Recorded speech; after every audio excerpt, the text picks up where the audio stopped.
mesdames, messieurs, merci pour votre fidélité à ces magazines Économie pour tous. Je l'ai souvent dit, faites-moi une bonne politique, je vous ferai une bonne économie. L'économie marche de pair avec la politique, c'est pourquoi nous sommes là. Alors si je dis que nous sommes là, c'est que je ne suis pas seule sur ces plateaux, je suis toujours accompagnée d'un expert, de notre consultant en économie, M. Simon Bosokian Poutou, à qui je dis bonsoir. Bonsoir Madame Nacha, bonsoir à nos téléspectateurs et téléspectatrices. Comment vous allez? Mais ça va, bien que la crise est là. La crise, on en parle toujours. Alors, on va aujourd'hui parler de la décentralisation face à la crise financière en RDC. Il faut préciser, en tout cas, à tout moment, on crie à la stabilité du taux d'échange, de prix, le finance dans des provinces. Aujourd'hui, avec notre expert, on va essayer d'expliquer, si pas d'entrer en profondeur. Alors, Excellence, il y a peu, on a assisté à une scène, il y avait des députés provinciaux qui ont manifesté au Sénat, soi-disant qu'ils avaient 9 mois d'impaiement. Alors, pourquoi? Bien, mais comme vous l'avez indiqué dans notre sujet d'aujourd'hui, il s'agit de la décentralisation face à la crise financière que notre pays traverse pratiquement depuis le début de cette année et qui a été amplifiée à partir du mois de mars par la pandémie du Covid-19. Et nous avons fait quelques émissions sur cette crise, notamment qui s'est traduit au niveau de la dépréciation monétaire, au niveau de l'inflation, donc de la hausse des prix et de l'amenuisement du pouvoir d'achat de la population.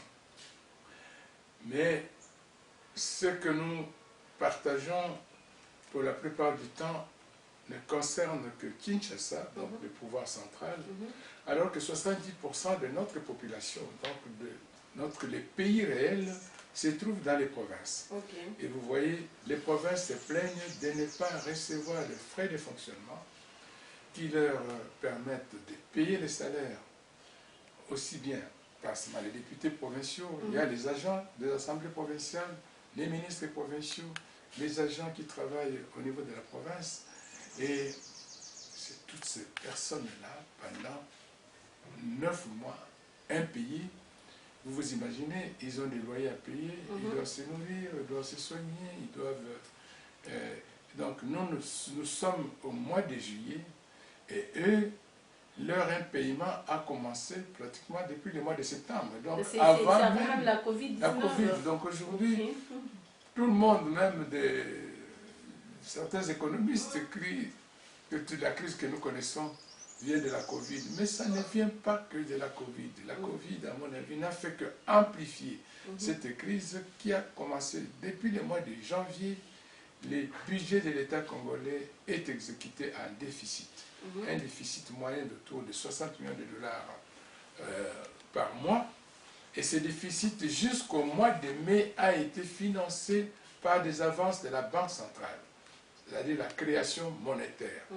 Et cette création monétaire impacte sur les taux d'échange, parce que quand vous créez une masse de francs congolais qui vont se déverser sur les marchés d'échange, face à l'insuffisance des devises, déjà, tout est parti du vote d'un budget irréaliste.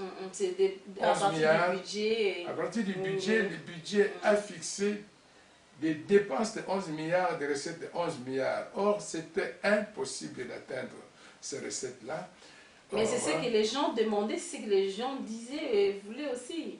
Bon, mais les gens voulaient, mais il ne faut pas adopter ce que les gens veulent. Il faut être réaliste. Il faut faire ce que vous pouvez. Entre le vouloir et le pouvoir, il y a toujours une marge dans l'état actuel du pays, l'état actuel de notre administration fiscale, l'état actuel de notre capacité de mobilisation de recettes, l'état avec toutes les difficultés, les niveaux de fonctionnement de l'économie, de l'efficacité de l'État. Il était impossible de passer d'un budget de 5 milliards à 11 milliards. C'est tout à fait irréaliste. On pouvait aller par une progression peut-être viser 11 milliards, milliards ou 15 milliards à la fin du oui, quinquennat. oui. On pouvait passer de 5 à 7, et puis de 7 à 9, de 9 à 11. Petit à petit. Et on pouvait, nous, en tout cas, nous, personnellement, dans les équipes où j'ai eu à contribuer pour la politique économique du quinquennat, on visait d'atteindre 15 milliards au bout de 5 ans, en progressant pratiquement de 20%, 20 à 30% chaque année. On pouvait arriver à 15 milliards à la fin du quinquennat. Or, aujourd'hui, nous sommes, vraiment d'après les prévisions, on risque de ne même pas atteindre les 5 milliards qu'on avait atteint en 2019. Donc, la décentralisation qui est constitutionnelle, qui est déjà reprise à l'article 3 de la Constitution, qui a décidé de la libre administration de l'autonomie des provinces et des entités territoriales décentralisées, c'est-à-dire les communes, les secteurs et les villes. Et l'article 175 de la Constitution alinéa 2 fixe les 40% qui devaient être retenus à la source. À la source pour les provinces. Dans les recettes nationales. Okay. Mais on a vu déjà dans les budgets qui étaient adoptés, le budget 2020, on avait fixé seulement un forfait. Un forfait qui devait financer à la fois les rémunérations, le fonctionnement des institutions provinciales et des entités territoriales décentralisées et les investissements. Mais aujourd'hui, rien que le fonctionnement et les rémunérations, on ne les paye pas. Depuis 9 mois, il y a des années. Mais c'est trop, 9 mois, c'est trop. Alors, c'est trop. Comment vous pouvez vous imaginer? Ici, déjà, quand les gens ne sont pas payés pendant un mois. Un mois, déjà, c'est un problème. Ça bouge. Bon, mais comme à Kinshasa, les gens bougent, les gens réagissent, les institutions sont non, là, en fait, les gens peuvent gréver. l'État congolais a peur beaucoup plus de la capitale. Oui, de la capitale. Vous voyez, tout, on fonctionne en fonction de la capitale. Or, les villes ne représentent que 30%.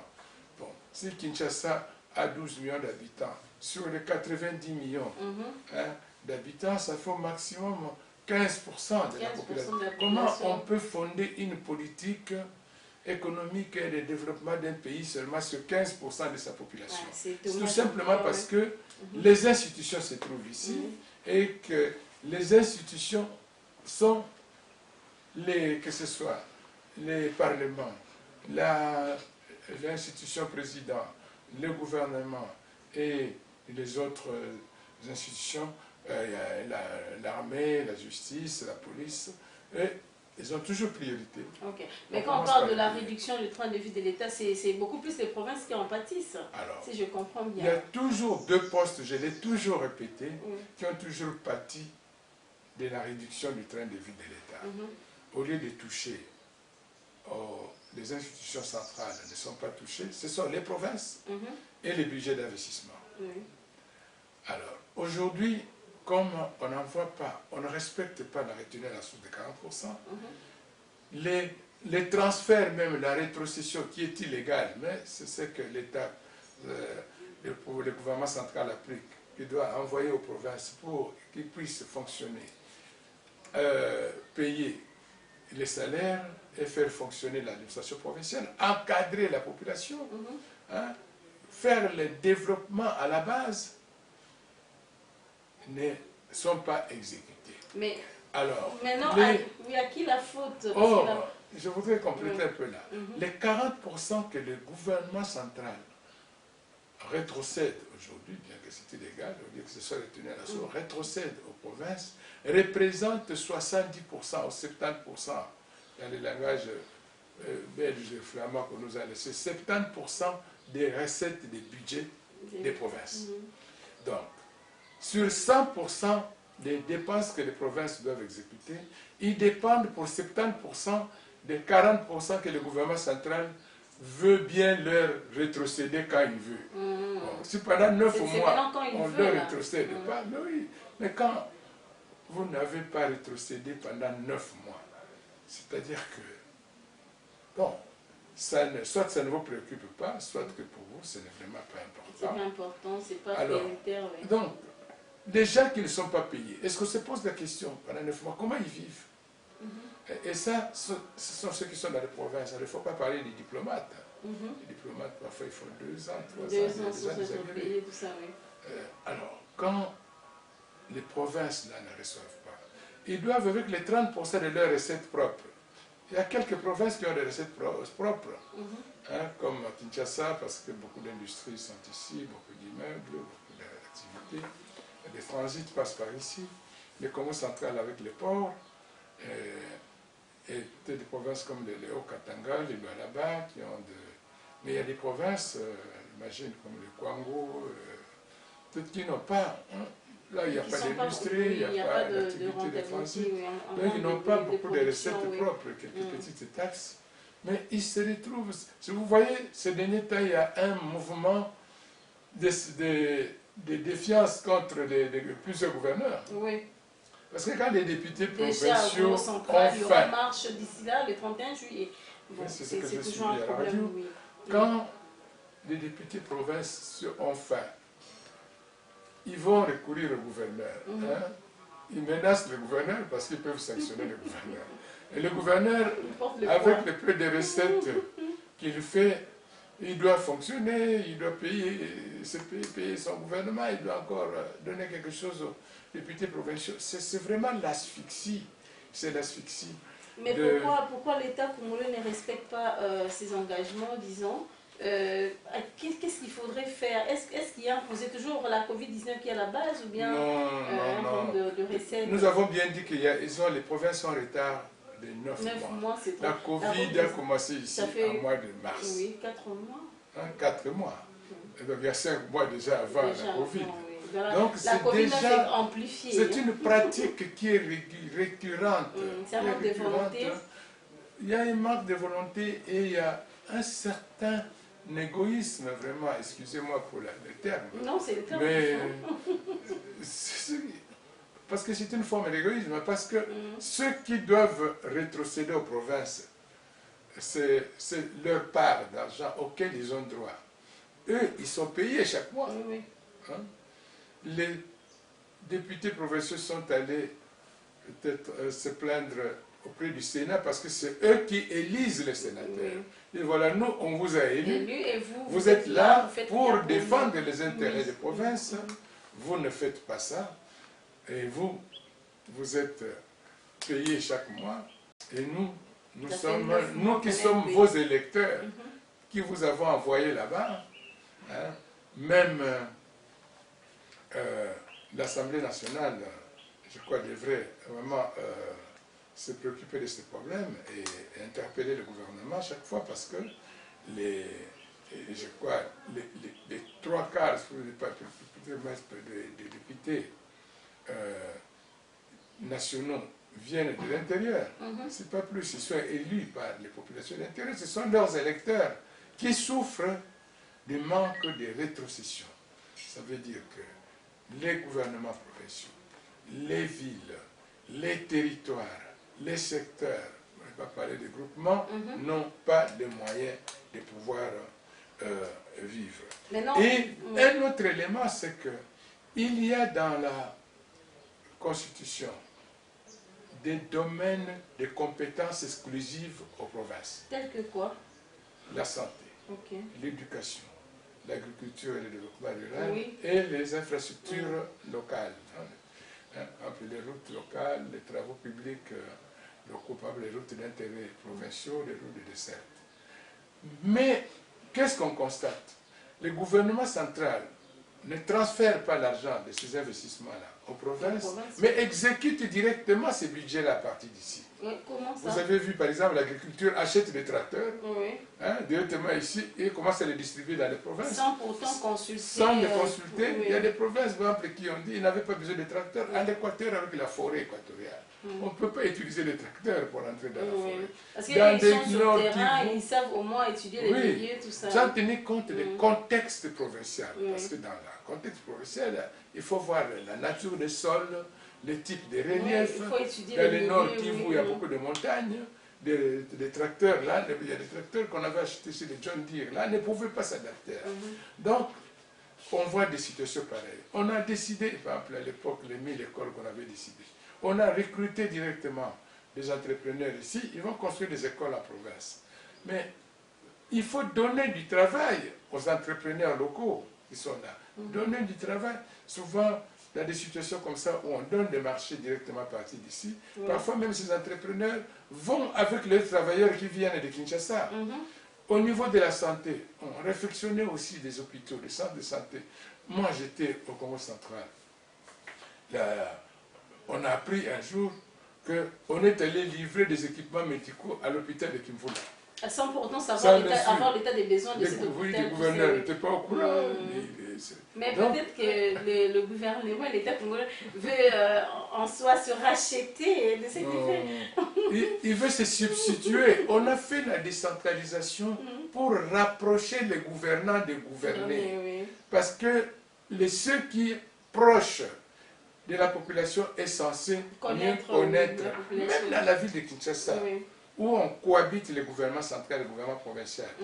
À l'époque du gouvernement Kimbuta, il y a eu des altercations parfois avec le gouvernement central, parce qu'on a allé construire des écoles dans une commune, à un endroit, sans que la ville, le gouvernement provincial, c'est une violation de la hiérarchie. C'est une violation de l'autorité compétente. L'autorité établie. C'est ça le problème. Alors, même les routes, la même chose. Vous voyez les péages, par exemple, sur la route du Congo central. Les péages l'avaient été institués par le gouvernement provincial, je crois, à l'époque du gouvernement Bachi. Mais après, le gouvernement central est venu s'accaparer de ça. Alors, il devait rétrocéder 40% des recettes à la province, mais aujourd'hui, on rétrocède à la province un maximum de 10% des recettes. Donc, en soi, la décentralisation, c'est juste par écrit. Oui, c'est resté dans les textes, mais en tout cas, on sent vraiment qu'il n'y a pas la volonté réelle de l'appliquer. Beaucoup de provinces, les nouvelles provinces, de nouvelles provinces qu'on a créées, qui n'ont pas de capacité propre à mobiliser des recettes. Des provinces qui n'ont aucune activité. Mais parce que si les 40% représentent les 70% dans les provinces, et il ne reste qu'avec 30%, c'est ça? Donc, ils doivent mobiliser 30%, 30% de leur budget. Mais encore, comme j'ai dit, il y a peut-être 4-5 provinces qui ont des industries, qui ont de... Mais il y a des provinces qui ne produisent absolument rien. Il n'y a que la production agricole vivrière, peut-être. Bon, il n'y a pas des immeubles où il faut pouvoir aller prendre des taxes. Vous savez, un autre élément, il y a une ordonnance, je crois, de 2013, une ordonnance loi qui a cédé aux provinces un certain nombre de taxes et impôts. Et c'est essentiellement les impôts et les taxes qui sont les plus difficiles à recouvrer. Que le gouvernement central avait difficile à recouvrer. C'est quoi? Les impôts fonciers. Les impôts fonciers, déjà. Ça pose même ici, même si dans la capitale, ça pose problème. Les impôts sur les revenus locatifs. C'est impossible. Les vignettes de véhicules. Vous voyez, chaque fois qu'on... Il y a même des accidents, les circulations, c'est ça. Et il y a paralysie pour la circulation parce que les gens vont... Et puis l'État abandonne, non, mais sur des grâces pour tout le monde. Oui, donc vous voyez quand... Donc les 30% là doivent venir de ces taxes-là. Les taxes superficielles, c'est les superficies agricoles ou minières, ce sont les taxes les plus difficiles à recouvrir. Oh là là. Mais non, parce que nous sommes pour le développement. Vous êtes analyste, vous êtes un expert. Qu'est-ce qu'il faudrait faire? Parce qu'on veut parler d'un Congo meilleur. Bon, à l'époque, notre ami et frère Mukoko, Daniel Mukoko était vice-premier ministre du budget. On a signé un accord entre le gouvernement central et les provinces. Parce que le gouvernement central avait des prétextes pour dire non, on ne peut pas leur céder les 40% là, comme ça, à la source. Ils n'ont pas les capacités de passation des marchés. On a créé des structures de passation des marchés. On a créé, en tout cas moi j'étais au Congo central, on a créé des structures, on a nommé des gens capables, on les a formés. J'ai amené la Banque mondiale à faire un programme d'accompagnement, de renforcement des capacités. On a dit que les régies financières locales n'existent pas, ils n'ont pas de capacités. On a créé des régies financières, on a même recruté des personnes qui ont travaillé dans les régies financières ici à Kinshasa. Toutes les provinces maintenant ont des régies, financières. On dit ils n'ont pas les ressources humaines qu'il faut. Mais il y a les divisions provinciales même du gouvernement central les gouverneurs, c'est les représentants du chef de l'État en province. Ils utilisent tous les services publics de l'État qui sont en province. Il y a là-bas la division provinciale du plan, existe dans chaque province, la division provinciale des finances existe dans chaque province, la division provinciale du budget existe dans chaque province, c'est là où on fait la passation des marchés, la division provinciale de la fonction publique, de l'agriculture, tout est là. Donc, ils sont là. Donc, ce sont des ressources humaines qui relèvent de la fonction publique nationale, donc, qui sont en province. Il n'y a plus de raison. Donc, il n'y a plus de raison. Oui. Il n'y a plus de raison. Donc, tous les prétextes ont été balayés. Mais malgré ça, on voit, comme je vous ai dit, il y a une certaine volonté de confisquer les attributions des provinces, parfois pour passer les marchés directement à partir de Kinshasa. Mais c'est pour des et intérêts. attirer les bénéfices. Oui. Aussi, vous savez, tout ce qui se passe dans les domaines des marchés publics. Donc, c'est là où il y a nécessité, où on attendait les nouveaux chefs de l'État. Dans son discours d'investiture, il avait abordé quelque peu cette question-là. On l'attendait là, qu'il puisse vraiment donner une nouvelle impulsion à la décentralisation. Et la décentralisation quitte le rêve pour devenir une réalité. Que les populations puissent sentir qu'ils sont gouvernés, qu'il y a un État. Déjà, nous déplorons l'absence de l'État ici à Kinshasa, où il y a tout. Toutes les autorités sont là. On sent qu'il y a toujours des problèmes. On a vu avec la levée de l'état d'urgence comment les gens ont fêté. Les gens ont fêté, c'est la pagaille. C'était plus que la bonne année. Hein? Plus, on ne fait plus la bonne année. On ne fait plus la bonne année, la Noël. On est libre maintenant là. Et on peut se promener sans cache-nez. Mais oublions que la pandémie, la maladie existe. La maladie, toujours. On ne sait pas combien de personnes étaient contaminées ces jours-là. Les bars, les plats blocs, inondés, les terrasses. Non, c'est vraiment... Les gens ont promis de boire sans se fatiguer. C'est ça. Alors, quand certaines personnes disent non, les églises pouvaient attendre, on a préféré commencer par les bars parce que là-bas, ça a un caractère économique. Mais l'église, le caractère spirituel domine le travail sur la culture et la mentalité. Et justement, si on avait commencé par les églises, les pasteurs, les prêtres allaient commencer par enseigner les gens, leur dire attention, soyez attentifs à votre sécurité physique, à votre sécurité mentale, à votre sécurité morale. N'allez pas, quand on va ouvrir les bars, les terrasses, les boîtes, il ne faut pas aller vous précipiter. Mais là, les gens se sont précipités. Ben, les 15, c'est pas loin. Alors, il y a quand même de pistes de solutions, il y a quand même des mesures à prendre. Mais c'est un problème de conscience seulement ou bien de volonté? Non, c'est un problème de respect de la loi. Un état de droit, puisqu'on nous dit qu'on a restauré l'état des droits, il faut que l'État commence par prêcher par l'exemple. Que le gouvernement central commence à respecter la Constitution et la loi. On dénonce, on fait du bruit autour des ordonnances contreseignées par le Premier ministre ou par l'intérimaire. Mais pourquoi on ne peut pas attaquer, on devrait pouvoir attaquer au Conseil d'État ou à la Cour constitutionnelle le fait que le gouvernement central ne respecte pas non seulement la retenue à la source, qui est constitutionnelle, mais même cette mesure, on peut considérer comme transitoire. Mais qui n'est pas appliquée. Qui n'est pas appliquée, de rétrocéder. Mais parce qu'il y a des choses sérieuses qu'on néglige. Parce que non seulement les gens ne sont pas payés. Alors, puisque ici, on nous dit, il y a chaque mois, on dépense 480 milliards de francs congolais pour les rémunérations, qui sont même déjà un dépassement des recettes qui sont encaissées. Mais pourquoi dans les 480 milliards là, on ne prévoit pas la rémunération des provinces? C'est ça. Pourquoi? C'est un appel qui est lancé, j'espère que... Pourquoi on ne peut pas réduire un peu? C'est comme si les provinces ne faisaient pas partie de ce pays. De l'RDC. C'est comme si on parlait de Kinshasa seulement. Donc ça c'est la première chose, il faut respecter la loi. Il faut que tout le monde, je l'ai toujours dit, quand il y a peu dans la casserole, chaque enfant on réduit sa part pour que tout le monde puisse manger un peu. Mais quand on parle de la réduction, c'est comme si c'est seulement les provinces qui sont visées. Aujourd'hui, ce sont les provinces et les budgets d'investissement qui sont ceux qui sont les variables, ce qu'on appelle en économie les variables d'ajustement. On ajuste à la baisse en allant ponctionner alors la totalité chez les autres, dans une catégorie. C'est de l'injustice. C'est vraiment renforcer les inégalités et renforcer les mécontentements. Et vous voyez, une bonne partie des provinces, surtout à l'Est, il y a des conflits tout le temps, on apprend, on tue des gens, il y a mais parce que cet argent qu'on envoie aux provinces, ces travaux qu'on devait réaliser en province pouvaient donner de l'emploi. Hein. Une fois, quand moi j'étais aux affaires, j'étais au Nord Kivu, il y avait dans le temps 5 usines de thé qui ont disparu.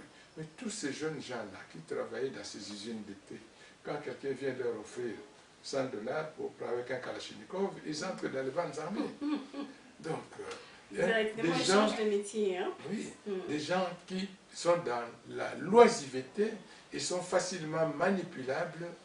On peut les intoxiquer et les mobiliser pour aller faire des sales besoins. Ils vont alimenter les Koulouna, ils vont alimenter même les Koulouna qui sont dans la capitale peuvent servir dans des provinces. Hein, donc même la ville-province de Kinshasa, c'est une province à part entière. On a souvent tendance à l'oublier. Hein. Beaucoup de membres du gouvernement central se comportent dans cette ville comme cette ville était un domaine du gouvernement central. Donc souvent le gouverneur de la ville, c'est quelqu'un qui a une tâche très difficile. Très difficile parce que son périmètre d'intervention, hein, normalement l'agriculture dans la ville de Kinshasa, c'est de sa compétence.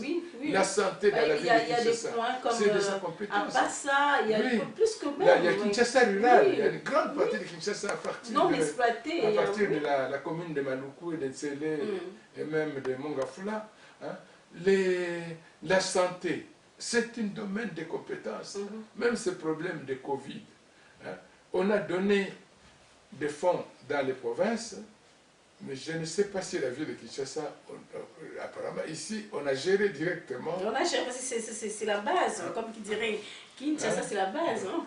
Les travaux routiers, hein, la voirie urbaine, normalement, c'est la ville de Kinshasa. Donc, c'est là qu'on commence par respecter la loi, à respecter la Constitution, et qu'on puisse appliquer la décentralisation afin que réellement les pouvoirs s'exercent.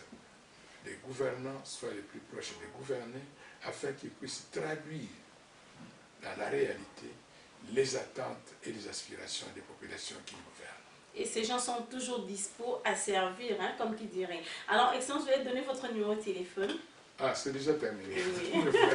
Mais c'est vous-même qui avez conclu. C'est pour dire, oui, j'ai conclu pour dire que si on ne le fait pas, donc le développement local, le développement de proximité est renvoyé au calame grec. Je rappelle mon numéro, 085 0151 720. Mais mieux vaut le faire en passer sur la bande passante, parce que c'est Madame Nash qui reçoit tous les coups d'appel. C'est ça, il faut appeler. Hein. Appeler, c'est lui, notre consultant en économie. Hein. Moi, je ne suis que là pour les recevoir. Mais mettez le numéro sur la bande passante, parce que souvent les gens retiennent difficilement. Mais quand ils le voient là, ça défile régulièrement. On peut facilement appeler. Merci beaucoup, M. Chimomboso, d'avoir répondu à toutes nos questions, pour ne pas dire de nous avoir éclairés. Hein. Voilà, c'est moi qui vous remercie, surtout pour ce sujet d'aujourd'hui. Nous avons toujours parlé de questions qui concernent l'ensemble de la macroéconomie, la gestion macroéconomique du pays, mais je pense qu'il est temps que nous commencions à penser à nos frères et sœurs de province qui constituent la majorité. Peut-être silencieuse, qui fait le moins de bruit, parce que Kinshasa déjà. Mais ils ont quand même fait des bruits cette fois-ci, hein? Aller au Sénat pour revendiquer leurs droits. Oui, mais ils ne font pas de marche à la base, comme on le fait ici à Kinshasa, quand les gens ne sont pas payés ici. Ça va commencer bientôt au Congo central. En tout cas, c'est ils ont emboîté les pas de la capitale. S'il n'y a pas d'écho, s'il n'y a pas de suite à leurs revendications, parce qu'il ne faut pas, à la fin de ce mois, ce sera 10 mois. Et ce n'est pas normal. C'est pas normal. Et bientôt la rentrée scolaire et la rentrée académique, comment les parents vont faire face? C'est à ça. leurs engagements. Nous sommes tous Congolais, que ce soit du Bas-Congo, Kinshasa, Bandundu, nous sommes tous des Congolais. Madame, Messieurs, nous allons parler ce soir de la décentralisation face à la crise financière. Je l'ai toujours dit, faites-moi une bonne politique, je vous ferai une bonne économie. Faites-moi une bonne politique, je vous ferai une bonne finance. Hein? C'est ça. Merci. Voilà, alors ça marche toujours de pair, la politique. En tout cas, nous avons besoin de votre soutien. Si je dis que nous avons besoin de votre soutien, je parle tant que quinoise, non seulement quinoise, mais une personne qui vient d'une province quelconque, alors pour ne pas citer les noms. Alors on a toujours besoin de votre soutien, de votre appui. C'est décevant de voir les députés provinciaux manifester devant les Sénats pour réclamer leurs 9 mois d'arriérés des salaires. En tout cas, un regard favorable sera vraiment toujours le bienvenu. Alors, Madame, Messieurs, merci à vous tous de nous avoir suivis. C'est votre magazine Économie pour tous. Nous sommes toujours là pour vous servir. On va se retrouver prochainement pour un autre numéro et pour un autre sujet. À très bientôt.